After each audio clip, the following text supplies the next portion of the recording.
How's it going, everyone? This is MOS Tricks, and in this video we're going to be talking about all things Revenge Counter.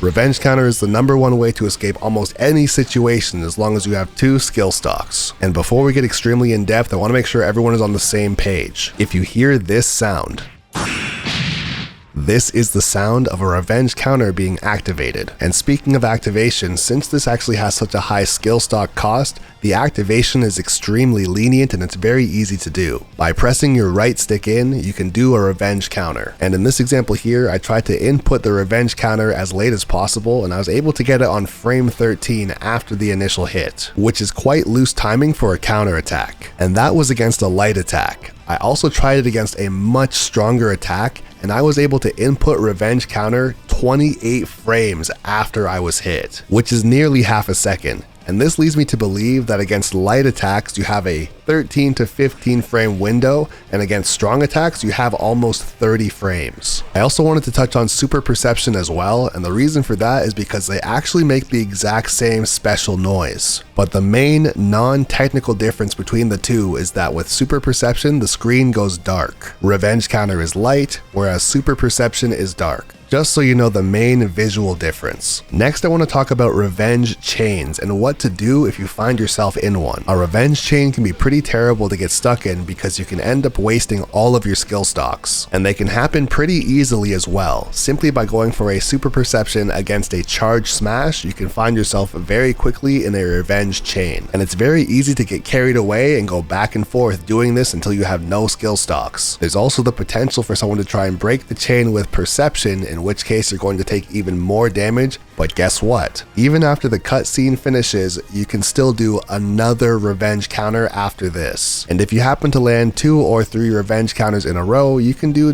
decent damage, around 3,000 or 4,000, which for wasting all your skill stocks, it's really not worth it. However, it is worth noting that Revenge Counter can kill. So in some very rare situations, you could actually use this tech to your advantage and potentially steal a cheeky win. And although it looks cool, I would probably stay away from doing revenge chains on purpose because you end up wasting a ton of your resources. If you actually do want to get out of a revenge chain as quickly as possible, you can actually use a Super Counter. And this will send your opponent into knockdown and end the chain with you as the victor. But the risk is that you only have a 4-frame window to do it perfectly. You cannot block or super counter in this situation. Either you land it or you don't. I also found this strange glitch that would happen sometimes when I tried to use Perception against a Revenge Counter, and you kind of just stand there awkwardly and say, I guess that worked. If anyone knows the reason as to why this happens, please let me know in the comments down below. I'm going to be releasing an in-depth Revenge Counter application guide in the future. I'm going to be testing out tons of different situations to try and find the best way to actually use this move. So if you're interested in that, please consider subscribing. And once again, this is MOS Tricks saying thanks for watching the video. Hopefully you learned something new, and as always, have a good day.